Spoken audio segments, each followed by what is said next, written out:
everybody. Thank you for joining me. My name is Carlos. Today I will be reviewing the back session for yesterday.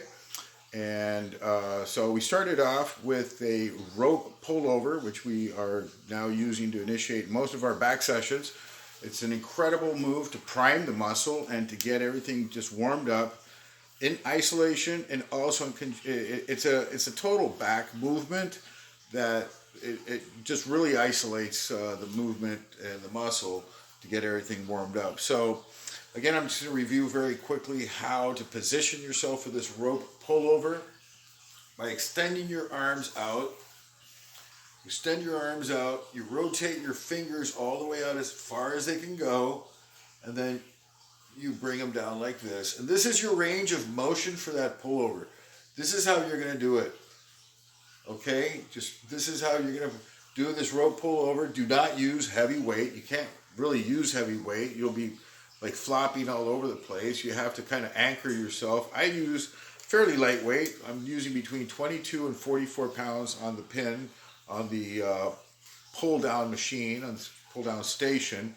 And so did 6 sets of these, I think. 6 sets, really trying to get in some nice volume of just sticking with that volume type of training right now. Like I said before in my other videos, periodization is what we're doing right now. We're in a cut and definition phase. We did our mass and progressive resistance and PR type training at the beginning of the year. Did almost 5 months of trying to hit PRs on all our major compound lifts and even on the isolation lifts. I took my biceps curl cheat up to 155 pounds, the Z bars on the isolations. I think I did one video there with 80-pound dumbbells for the rear delts. Like, you swing them up. It's not so strict, but at that period of time, we're playing around with heavy weight. We're trying to do as much weight as possible. The squats, the same thing. Took my squat up to 445 pounds, did 405s for 6 reps. I was doing, in those rep ranges, doing super high, heavy weights and trying to increase reps. That's a certain style of training where you're trying to get stronger. Here, what we want to do is get leaner and more cut and more defined. So how do you do that? Well, you increase your work volume and you increase your work, you isolate the muscle much more than in your mass and PR strength building phase. So every phase has its, it's fun. If you're training for heavy weight, that's really fun until it's not so fun anymore. You can get in, you start building up these like nagging pains and you can get injured, seriously injured. I partially tore my pec. I pulled a hamstring. I hurt my shoulder a little bit. It took like 2 months to get over that shoulder pain, just because of the really heavy weights that I was doing. And so we stopped that, and then we started doing this training block, which is much more oriented to volume. Started out also with much lighter weights and everything. It's a lot more fun, but it does take a lot more time and more volume. So that's not really more time. It's still like an hour and 40 minutes in the gym, hour and 30 minutes, but it's more isolated volume. So today, again, we started up our back session. We start out with the rope pullover. Once we get that done, then we go into the machine, the horizontal machine pull, where you sit on the chair, you have a chest support here, and you pull it in like this. Now, for greater isolation, I like to do them one arm at a time. So the idea here is the limited range of motion. Some people have the idea that to do the back, you have to stretch the back and do this. Yeah, sure, you're stretching your back, but you're also involving a lot of your shoulder. And to really isolate this muscle here, the range of it's a very limited range of motion. This is the range of motion for the lat muscle right there. It's not that much. It's 90 degrees. It's not 180. Once you get past here, you're using your shoulder, you're using your delts. And so once you block in, you're seated, you're locked in, you're tight, you bring your elbow in like this, and you keep the range here limited. Just keep the tension there and do the reps here. Very easy. You don't even really have to focus on, you just don't overthink these things. Just keep the limited range and pull in the elbow tight. I try to pull it down. Of course, it isn't a fixed plane. It is a machine.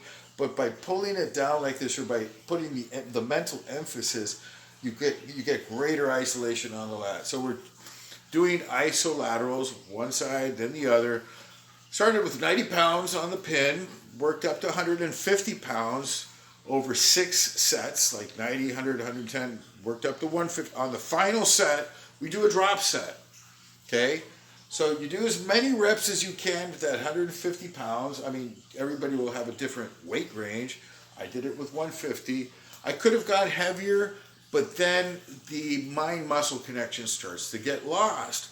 Other muscles are getting involved, a different emphasis on strength and power takeover where you don't really feel the muscle as you don't have the same focus on the contractile tissue or whatever you want to call it.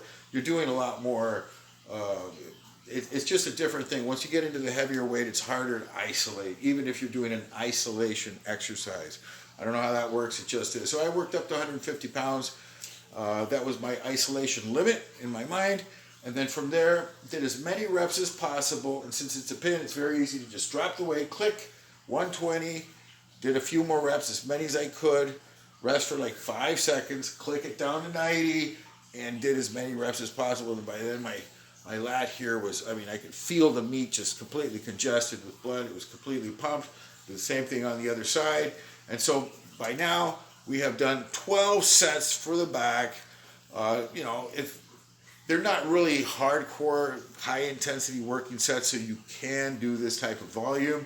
So 12 sets there. Now, we finished off the back routine with the trap bar. We left the heaviest exercise for last. Now, I've been explaining why this is. In the PR system, you don't want to fatigue before you reach your max efforts. It'd be foolish. You're sabotaging your own effort. You won't be able to lift as much weight. But here, you're already strong. You're not concerned with total output and how strong I can get and all of that. You are already strong due to your previous training blocks. So now you have enough strength to use that strength at the end and not at the beginning. There's a logic to this. So now you use your strength. Now your back is pumped. Every single muscle has been worked, from your traps down to the erectors, your rhomboids, your teres muscles. All those muscles are worked.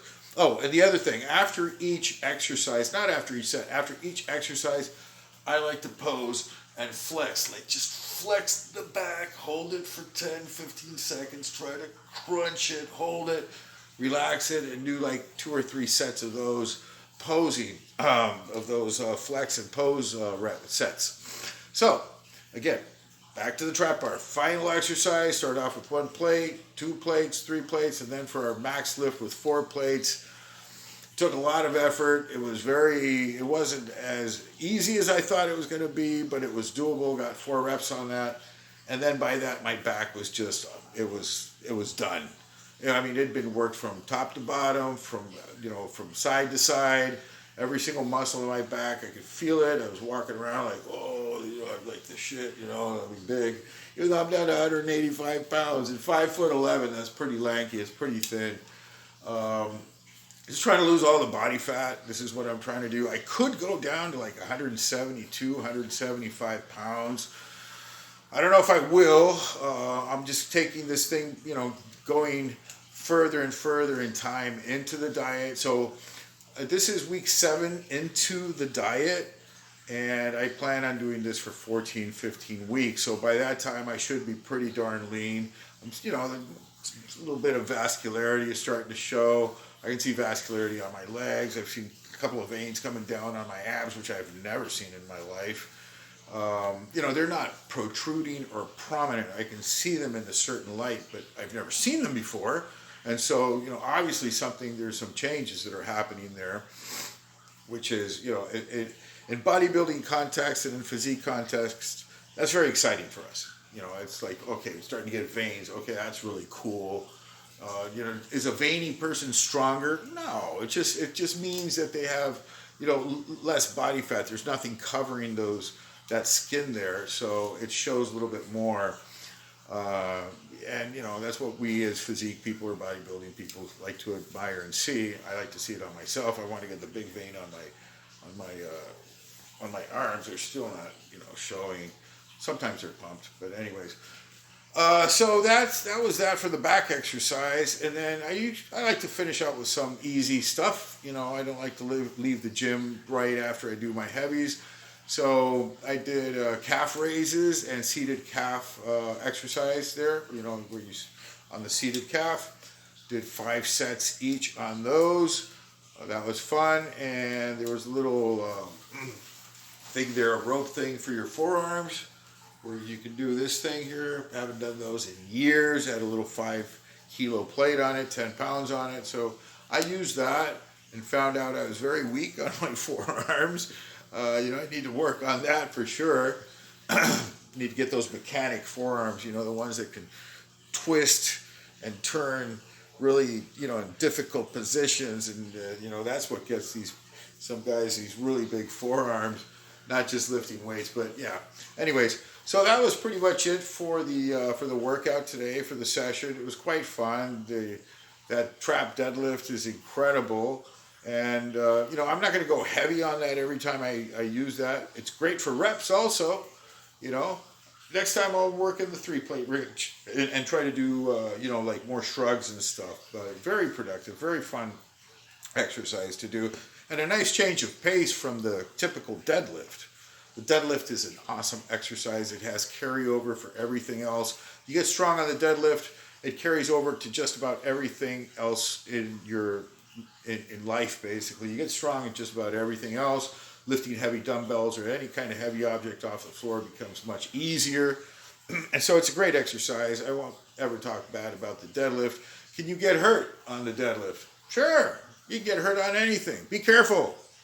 Just be careful. Don't hurt yourself. Take it, slowly, methodically, and be intelligent about these things. Don't be rush into things and don't warm up. If you don't warm up properly, if you don't prime your muscles, you can get really hurt, of course. Thank God I haven't hurt my back, and I don't want to, and I don't plan to.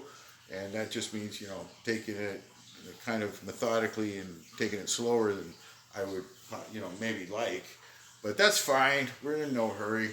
So that was it for the training today. It was, like I said, it was an incredibly fun session at Anytime Gym, Cape Coral. I'll be going back today, doing another session. Probably be doing, I won't get into that. My next training session I'll put up in a few days. And, that was it. So, again, thanks for joining me. God bless everybody. I love you all. And until next time.